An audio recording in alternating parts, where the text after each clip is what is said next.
हरे कृष्णा राधे राधे। प्रस्तुत है आपके समक्ष श्रीमद् भागवत गीता के अध्याय 2 से 17वां श्लोक। अविनाशी तु तद्विधि येन सर्वमदं ततं विनाशमाय यस्य यायस्य न कश्चित् कर्तुं महरति। जो सारे शरीर में व्याप्त है उसे ही तुम अविनाशी समझो। उस अव्यय आत्मा को नष्ट करने में कोई भी समर्थ नहीं है। कहने का तात्पर्य है, इस श्लोक में संपूर्ण शरीर में व्याप्त आत्मा की प्रकृति का अधिक स्पष्ट वर्णन हुआ है। सभी लोग समझते हैं कि जो सारे शरीर में व्याप्त है वह चेतना है।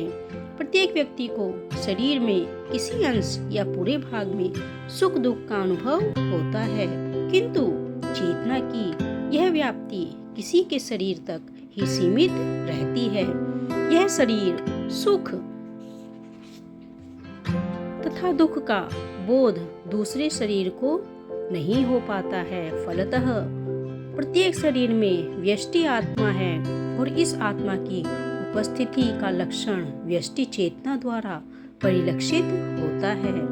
इस आत्मा को बाल के अग्रभाग के 10,000 विभाग के तुल्य बताया गया है। इस प्रकार आत्मा का प्रत्येक कण भौतिक परमाणुओं से भी छोटा है और ऐसे असंख्य कण है। यह अत्यंत लघु आत्म स्फुलिंग भौतिक शरीर का मूल आधार है और इस आत्म स्फुलिंग का प्रभाव सारे शरीर में उसी तरह व्याप्त है जिस प्रकार किसी औषधि का प्रभाव व्याप्त रहता है। आत्मा की यह धारा सारे शरीर में चेतना के रूप में अनुभव की जाती है और यही आत्मा के अस्तित्व का प्रमाण है।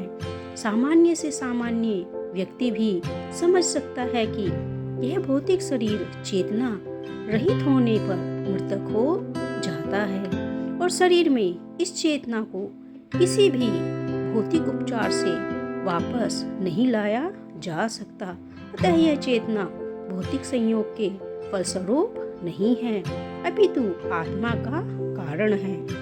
हठ योग या प्रयोजन विविध साधनों द्वारा इस 5 प्रकार के प्राणों को नियंत्रित करना है जो आत्मा के घेरे हुए है। यह योग किसी भौतिक लाभ के लिए नहीं, अपितु भौतिक आकाश के बंधन से अणु आत्मा की मुक्ति के लिए है। आशा करती हूँ श्लोक आपको पसंद आया होगा।